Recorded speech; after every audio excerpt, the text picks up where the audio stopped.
Ron? Well, I think we first really met Father Seraphim at Holy Resurrection Church after we became members there, which was in September of 1971. See, almost 40 years. We, of course, used to go to the Vespers, and that's where we met Father Seraphim. At that time, he was a student at the Anglican Church College out at UBC, and he was actually in the parish where I had grown up, which was St. Peter's, Vancouver, and my mother had met him there as well. But anyway, he used to come to Holy Resurrection because he had a long-standing acquaintance with Orthodox matters and was very interested. And so that's where we first met him and began to talk to him and have him out to our home and got to know him quite well. And so we just, our friendship was just like continued from that time.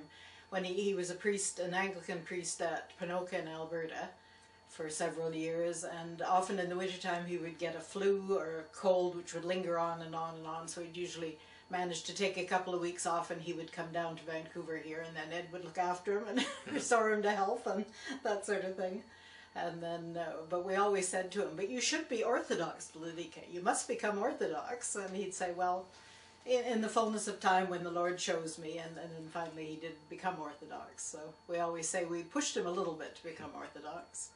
But we knew he loved Orthodoxy and certainly had more than one foot in the door for many, many years. We just held him over the threshold. Yes. And then we had, when we started our English parish out here, we had a priest from the United States, Father Stephen Slipko. Actually, he's at Holy Resurrection, or he was at Holy Resurrection for a while, and he's at the Ukrainian church here. But at that time, because the Ukrainians in the United States and Canada were considered non-canonical, the Archbishop Sylvester in Montreal would not accept Father Stephen, and he said, no, you can't have services with this man, he's non-canonical. And so we floundered around for a couple of years, and then in the spring of 1987 we had a call from Father Seraphim who said, oh, you must have heard by now I'm about to be made a bishop, and I have a priest from Canada, Father Lawrence Farley, who's in St. Tikhon's, and he wants to come back to Canada, and he could be your priest if he came back into the OCA. So I said, we're coming, we're coming, we're coming. So we came back into the OCA, and Vladika Seraphim was kind enough to send us Father Lawrence, and since then our parish has really, really flourished. We've done really well at St. Herman's.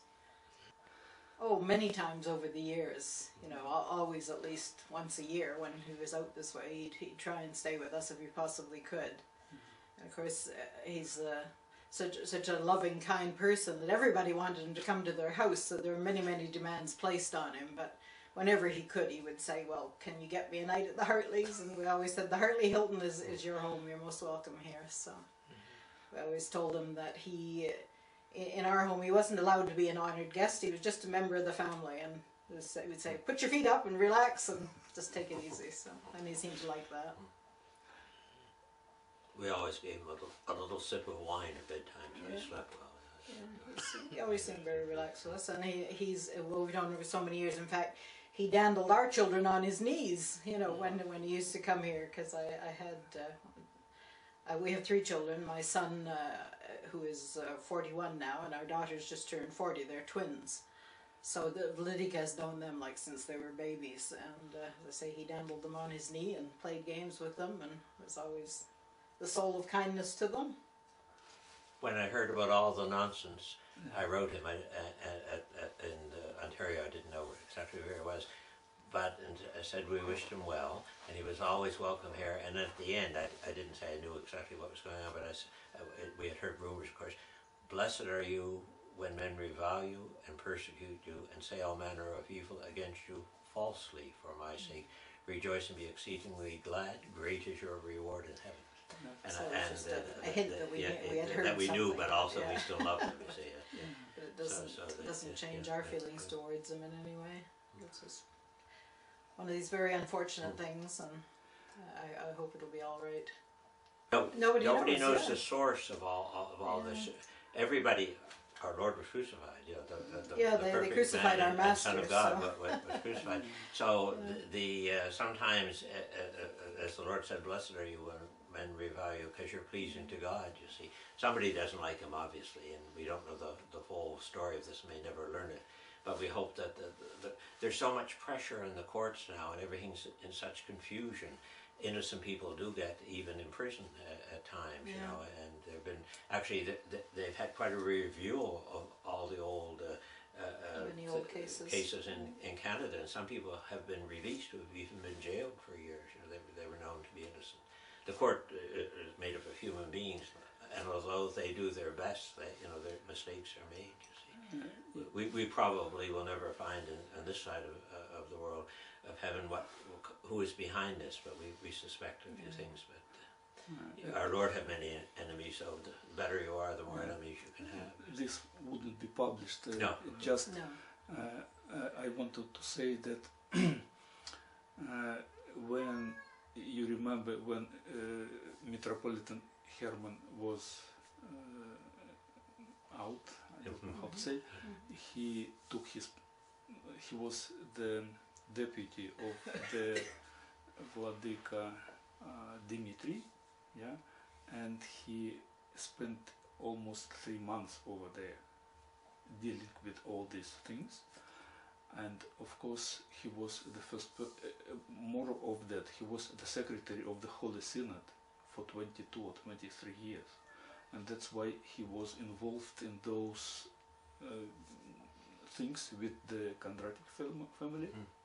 I think this is the source, the only source, because they finished with them in March, and they now start reversing the history, trying to because but there are people here too in this area who are very much against Vladika Seraphim.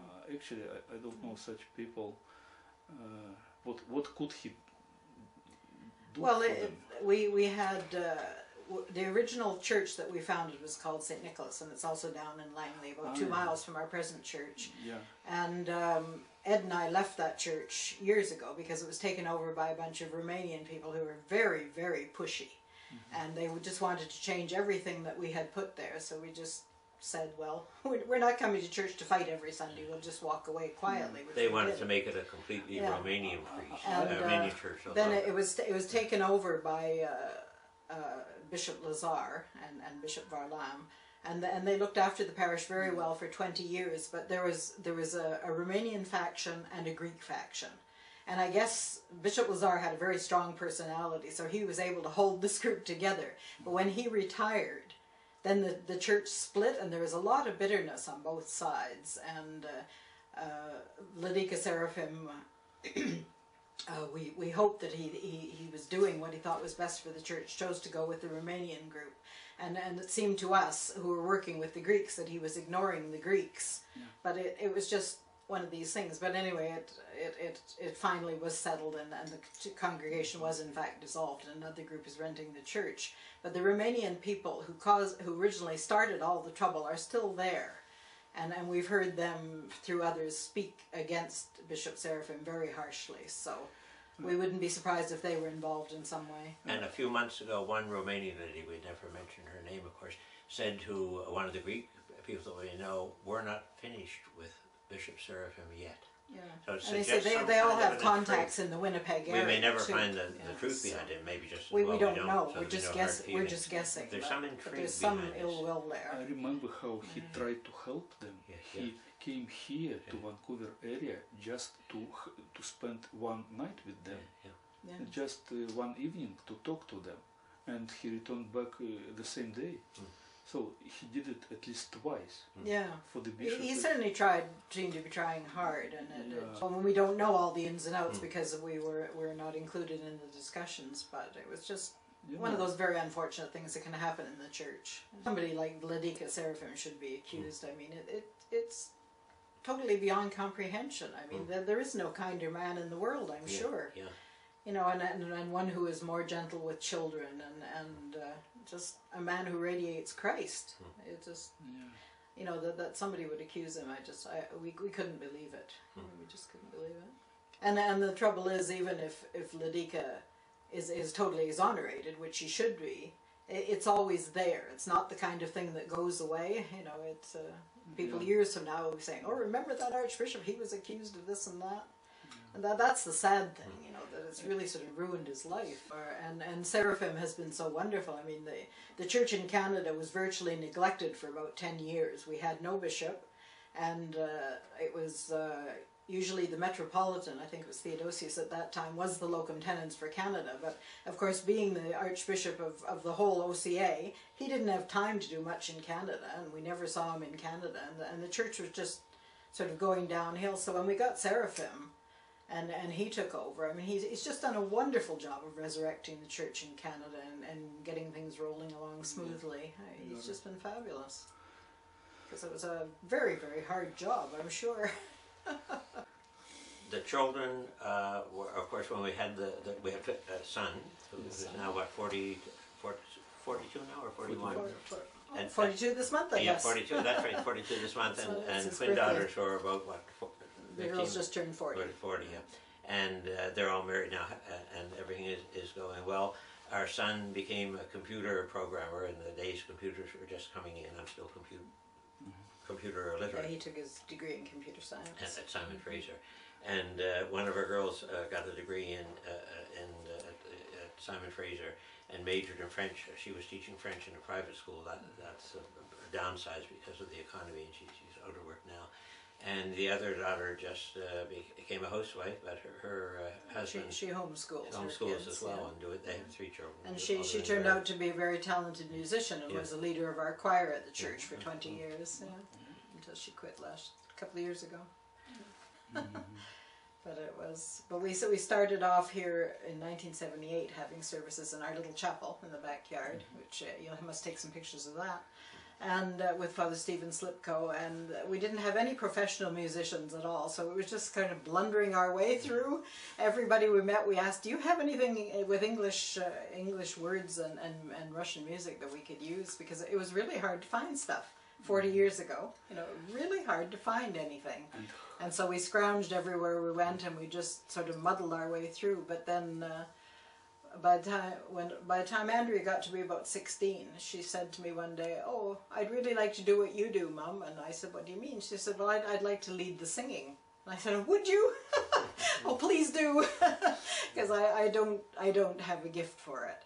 And so she took over. She was just 16 years old, and she, over the next few years, she taught herself. She took 1 year at Douglas College of music. It was sort of basically, she was up to about grade 5 in piano, and she worked on that, and she did a lot of vocal stuff.